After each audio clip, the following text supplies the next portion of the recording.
पहिलो रे सनाम को जोहार नवा वीडियो रे सनाम को सगुन दाराम। तो रिसेंटली मिटन धुलट नेलिंग चलाव लेना जहाँ धुलट दो इन मांग रे हो इना चैनल माध्यम ते एडवर्टाइज ᱧᱚᱜ लेआ मेन दो इटाहर धुलट ओनिन चलाव लेना ओंडे यात्रा ताहे कना निंदा बेड़ा ओना दो हां बाबा टिलका ओपरा तो ओना दो हां जहाँ कान गे ओना मा रस्का रमज कथा मेनखान दिन बेड़ा जहाँ चलावा ओंडे जहाँ एक्सपीरियंस इन गेन का जहाँ एक्सपीरियंस इन नाम के ओना गे आपे को लई सदरा पे लगिया ओना धुलट रे संताल होड़ गे बइन नाम लेकवा संताल धुलट कना संताल होड़ गे बइन नाम लेकवा सरीगे आदो नोआ कथा आंजम ते अडी गान को लिया संताल धुलट रे संताल होड़ बांग को ताहे कना नुई दो एड़े लई आय चेदा बाको ताहे कना धुलट सारा संताल होड़ सरी कथा गे धुलट सारा हो संताल होड़ हांडी भट्टी रे संताल होड़ सरी कथा गे हांडी भट्टी रे हो संताल होड़ तबे दो ओकारे तबे बाम नाम लेकवा जुदी ओकोय कुलीኛय ओकारे बाम नाम लेकवा गोटा गे संताल होड़ को पेरेज लेना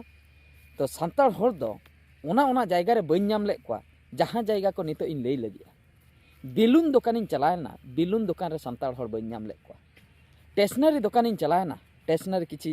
सामान किरिंग स्टेशनरी दुकान जहाँ तिना गिन नेल केया ओंडे संताल होड़ बइन नाम लेकवा माने अक्रिन होड़ इन दो उनको किरिन होड़ दो बइन लेया अक्रिन संताल होड़ इन तायम लड्डू दुकान इन चलायना ओंडे संताल होड़ बइन नाम लेकवा चाउमिन दुकान इन चलायना माने चाउमिन जहाँ करे को अक्रिना रोल को ओंडे संताल होड़ बइन नाम लेकवा जिल दुकान मुचाद रिन चलायना जिल अगु तरा होइना जिल दुकान रे संताल होड़ बइन नाम लेकवा तबे दो ओकारे को ताहे कना संताल होड़ दो को ताहे कना हांडी भट्टी रे संताल होड़ दो ñeñeliye जहाँ तिना को ताहे कना संताल होड़ और हांडी भट्टी रे ने निये बारिया जगह रे जस्ती संताल होड़ दो को ताहे कना मेनखान दुकान आकार ते जे इदी कते एम अखरिना बार पुइसम ᱧामा ओंडे दो संताल होड़ दो बाको ताहे कना नोय नोआ गे अड़ी दुख इन बुझाव किया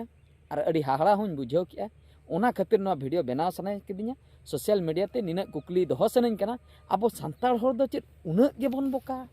उना गेबन मुरुका माने हिसाब किताब बाबन बाड़ाया मिटे सामान्य हिसाब किताब बाबन बाड़ाय खातिर बाबन दुकानिया से आर चे जहाँ तिना गे संताल होड़ी नेल का मैक्सिमम झतो कथा तो बइन लैया मैक्सिमम संताल होड़ दो हांडी भट्टी गे को करावा माने हांडी गे को दुकाना तो ओना रे दो 10 टाका हिजुआ ओना दो हां हिसाब बन ᱧामेआ ओना मिद सेनते लई गानोगोआ मेनखान जुदी चाट तनिक बन दुकानेआ चाउमिन तनिक बन दुकानेआ आर बाकाय दो स्टेशनरी तनिक बन दुकानेआ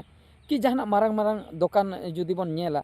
तो जहाँ रे जस्ती पैसा ᱧामोग कना नो जिल को हो ओना करे हो जस्ती पैसा गे तो नोय नोआ को प्लेस रे दो संताल होड़ा पार्टिसिपेट बनुक का संताल होड़ दुकान आकारते बांग को नेलोआ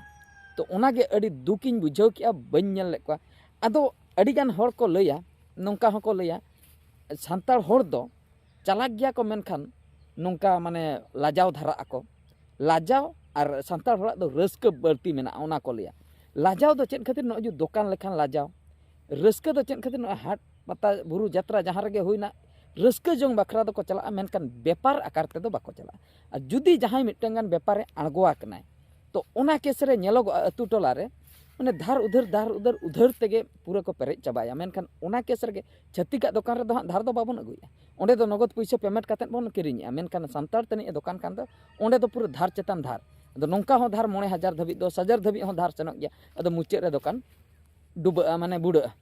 मुचाद रे अदो दुकान दो पूरा चाबायना अदो ओने उनकान केस को हो किचुगा नेल कना ओना खातिर संताल को हो दुकान बखरा दो बांको मनिया मेनखान ठीक गया अतु टोला रे दुकान आलोबन करामा ओने बाकी उधर जहाँ करे चलुक कना ओना करे दो आलोबन करामा नो जो मेला टारगेट काते हांडे मिटे मेला हुई कना हांडे मिटे धुलट हुई कना मेला टारगेट काते दुकान दो गानो गया मेनखान नोआ बखरा हो मिटंग दरकार ओना दो हुई कना कट्टी तलांग बुद्धि खेड़ाव दरकार और बुद्धि दो झतो हर ठेक गे मेना मुरुख हर ठेक हो मेना ऑल पढ़ाव हर ठेक हो मेना आदो छतिक नेल को पेसे छतिक बिन ऑल पढ़ाई हो दुकान का जहाना गे मेनखान संतार दो बंगा संतार दो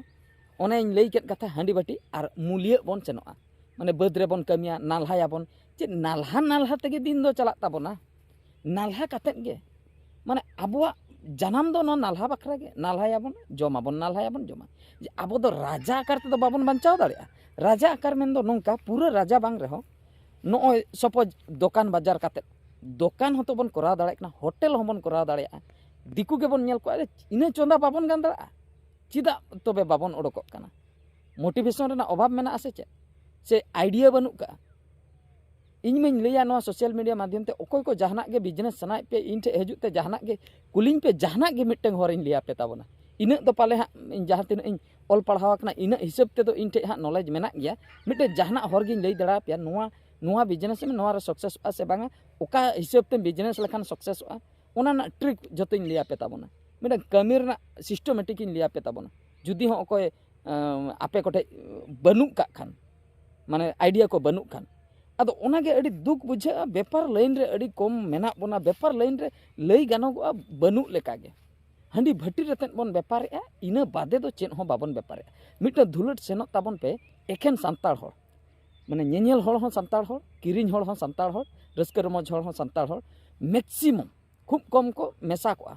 झोतो के सांताड़ हर तबे झोतो सांताड़ हर ताहे तुलुई आबो सांताड़ दुकान के बनुआ अड़ी दुख बुझे ना अड़ी हाहड़ा हों बुझाव गया तो चेक खातिर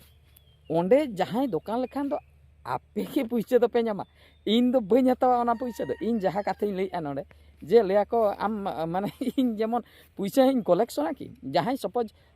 मिटा पूंजी खटाव कते 9,000 10,000 पूंजी खटाव कते मिटा दुकान एम के ओंडे आर 10,000 लाभ के से इन इन कोई कि इन लाभ को किछि परसेंटेज इमन चदा से इन आइडिया एम का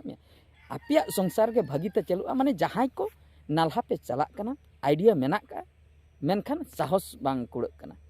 आपे आड़गो लेखान आपे जुदी पुइलू स्टार्टिंग दरकार ओना हुडिंग हुडिंग दुकान होय पुइलू स्टार्टिंग दरकार स्टार्टिंग एन तायम बई बई ते ओनागे ग्रोआ आर जुदी अब ओना फील्ड रे बाबन ताहना से बिजनेस लाइन रे